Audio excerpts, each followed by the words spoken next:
Okay, let's do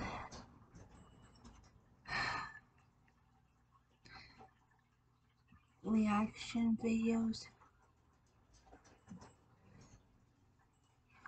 So,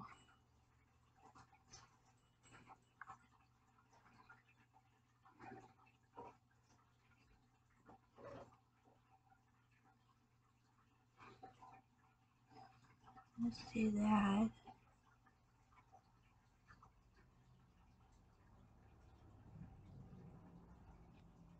Let's do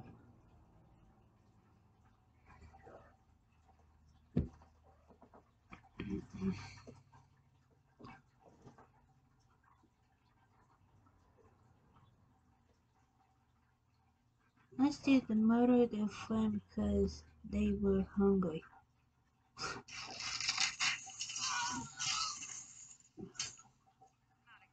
Battling the 20th of January 2009, Katrina Zinoveva returns home from work to see her housemate Maxim Kolmastik and his friend Yuri Bozorov hungover watching TV. They were eating a stew made with meat, onions, and potatoes. They offered Katerina some, and she sat eating the stew, blissfully unaware that the night before the two men had killed and dismembered a young woman in the house, and the stew she was eating was made with the flesh of the victim.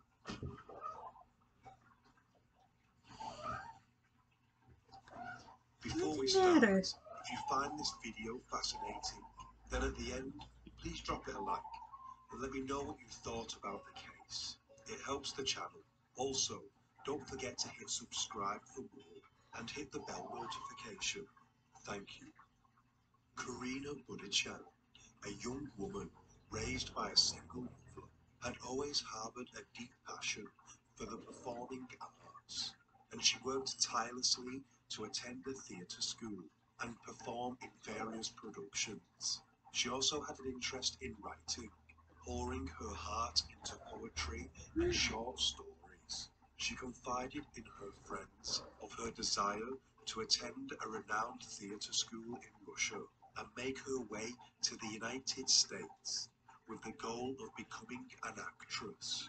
With her love of the arts, it comes as no surprise to learn that she was also heavily into music, specifically heavy rock music.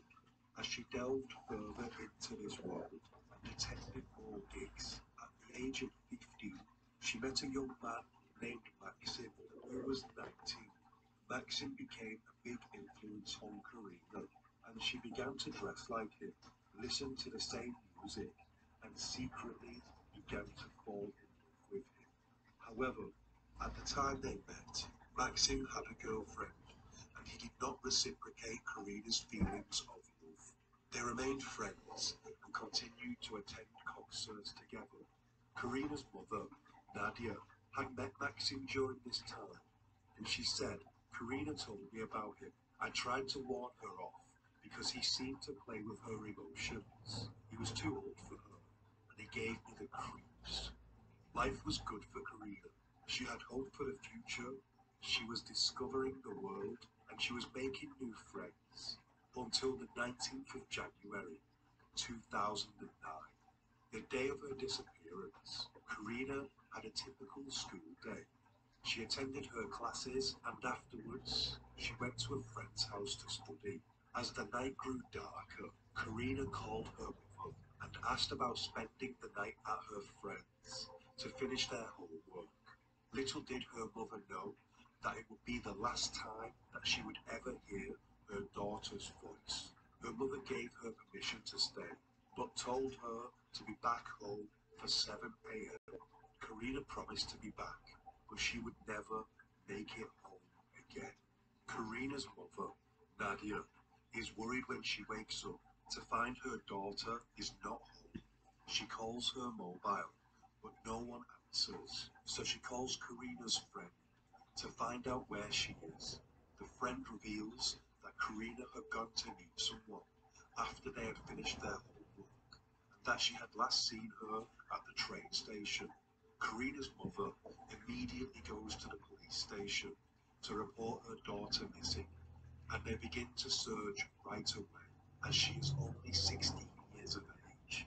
For 2 long weeks, they look for her everywhere in the city, posting pictures and asking people if they have seen her. Desperate for answers, Karina's mother delved into her daughter's private diary and found dark, passionate love poems addressed to a man named Max. With a sense of impending doom, Nadia urged the authorities to question this Max in connection with Karina's disappearance. But unfortunately, this was not investigated at the time. The news reported on a grisly discovery. The remains of a girl were found discarded in a garbage dump, her identity unknown. But as the forensic team delved deeper, the horrifying truth emerged. It was Karina. The once bright young girl had been brutally dismembered and her body discarded like trash. The cause of death, determined to be drowning, was only the beginning of the nightmare. The precise cuts on her body were made with a practiced hand Sorry, and guys. suggested the killer must have some expertise, possibly a butcher. The exact date of her death remained a mystery, but one thing was clear. This was a crime of horrific brutality. The investigation continued, but the question remained: who could have committed such a heinous act? The police, then out of nowhere, got a break. A young woman called Katerina Zinovaya said that Karina had been round her house the night of the disappearance. Her testimony to the police was like the missing puzzle piece they had been searching for. As she recounted the events, the officers listened intently, hanging on her every word. She said there had been a small house party with a few friends. Her housemate Maxim and his friend Yuri was there. There were also 2 other people at the party. They had been drinking for some time and were all intoxicated. At some stage, Maxim phoned Karina and asked her to join the party. Once the call ended, he turned and shouted across the room to Yuri and said, "The meat is coming." Nobody in the room really understood the darkness of what Maxim had just said, apart from Yuri. Eventually, Karina had joined them, full of laughter and a carefree spirit. The 6 of them had a great evening, drinking and listening to music.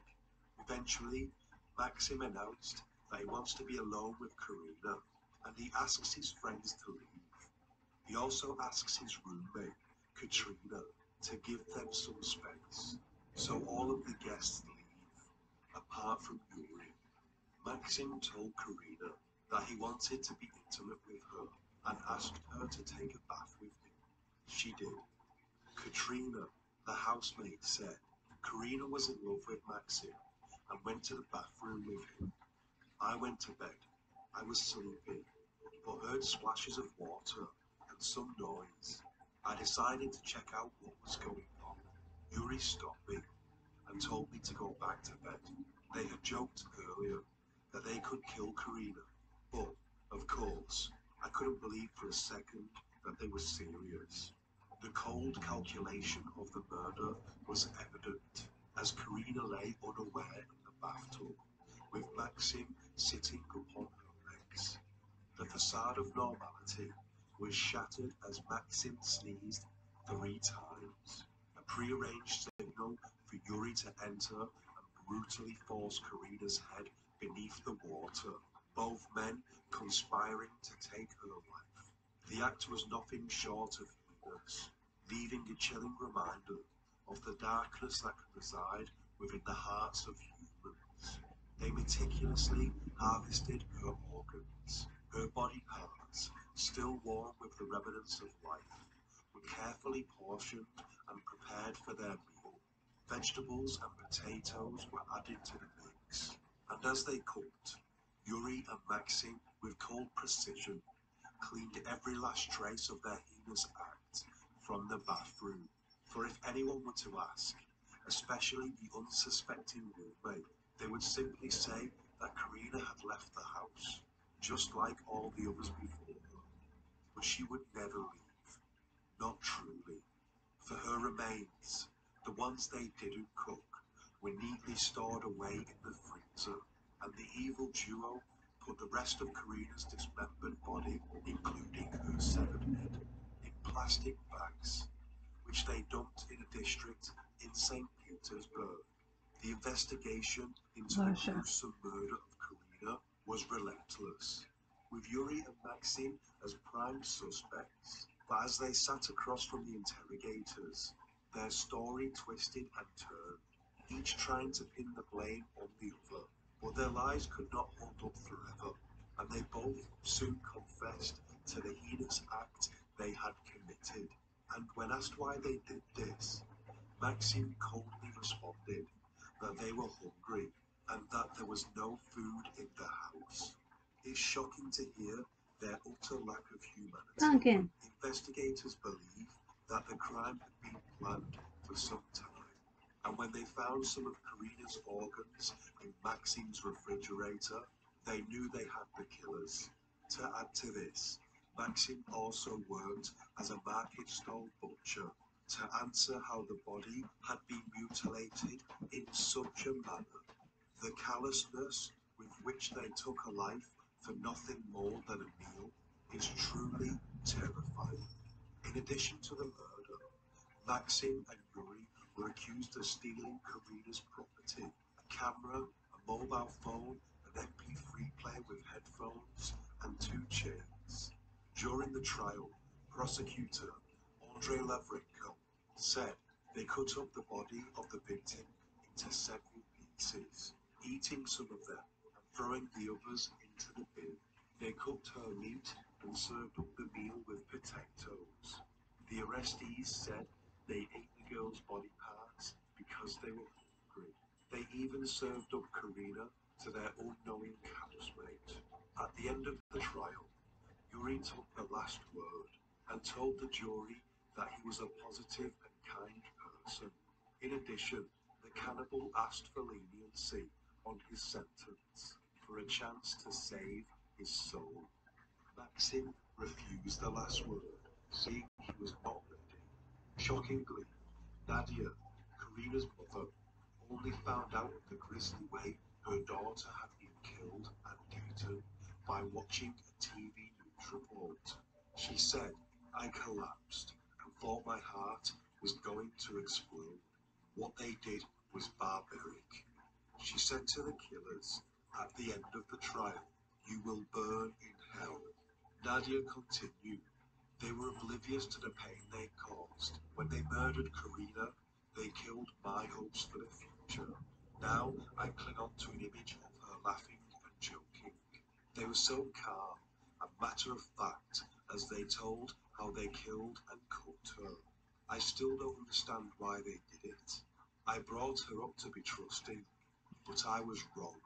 Life is empty without her, and the pain of letting her down will never leave me." Maxim and Yuri were found guilty of murder and jailed for 19 and 18 years respectively. They were both sentenced to serve their time in a place called the Colony, which is known to be a particularly brutal place to be an inmate. They have strict rules and run a regime Oh, they dictated do. by labour and fitness. Regular beatings for inmates are also common. In March 2017, it was announced that Maxim had been found hanging in his cell, 8 years into his sentence. He had left a note which read, "I have finished my life in this body. The time has come to go away, in order to be reborn as a new person." Sources close to Maxim's family claim he never spoke of committing such an act, and he also did not complain about the colony staff or beatings. Quite the opposite. He believed in himself and that he would soon be free. He was waiting for the decision on a review of his case. Maxim, until the end, claimed that he had nothing to do with with the murder of Karina, and even more so, did not consider himself a cannibal. That's all we got time for in this episode. Until next time, stay safe. Wow. Alright guys, I will see you in my last video, so I will see you then.